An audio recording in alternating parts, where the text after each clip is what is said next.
నమస్కారం అండి. మనలో చాలా మందికి మోకాళ్ళ నొప్పులు ఉంటాయి.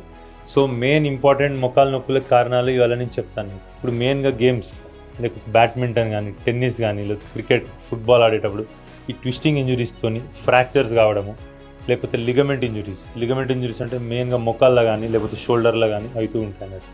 మోకాల్లో మనకి ఏసీఎల్ అంటాం, ఏసీఎల్ ఇంజురీ కానీ, లేకపోతే కుషన్ లెక్క మెనిస్కల్స్ ఇంజురీ కానీ, లేకపోతే ఎంసీఎల్ లిగమెంట్ టేర్స్ కానీ ఉంటాయన్నట్టు. ఎక్కువ స్ట్రెయిన్ అవ్వడంతో కానీ ఐటీ బ్యాండ్ సిండ్రోమ్ అని, లేకపోతే బర్సైటిస్ కానీ అట్లా వచ్చే అవకాశం ఉంటుంది. ఇంకోటి కాండ్రోమలేషియా పటెల్లా అంటారు, అంటే మన ముఖాలు చిప్ప కొంచెం ఆర్థరైటిస్ రావడం, అలాంటి కండిషన్స్తో కూడా తను కూర్చొని లేచేటప్పుడు కానీ అలాంటి కండిషన్స్లో నొప్పి వచ్చే అవకాశం ఉంటుంది. రుమటాయిడ్ ఆర్థరైటిస్ కూడా వస్తుంది. ఈ రుమటాయిడ్ ఆర్థరైటిస్ కీళ్ళవాతంలో ఓన్లీ ముఖాలే నొప్పులే కాకుండా ఇంకా వేరే జాయింట్ పెయిన్స్ కూడా ఉండే అవకాశం ఉంటుంది అన్నమాట. ఇన్ఫెక్షన్ మనకి ఓల్డ్ ఏజ్లో కావచ్చు, యంగ్ పేషెంట్స్లో కావచ్చు. ఈ సెప్టిక్ ఆర్థరైటిస్ అంటాం, అలా ఇన్ఫెక్షన్ వచ్చినప్పుడు అలా నొప్పులు వచ్చే అవకాశం కూడా ఉంటుంది. Thank you.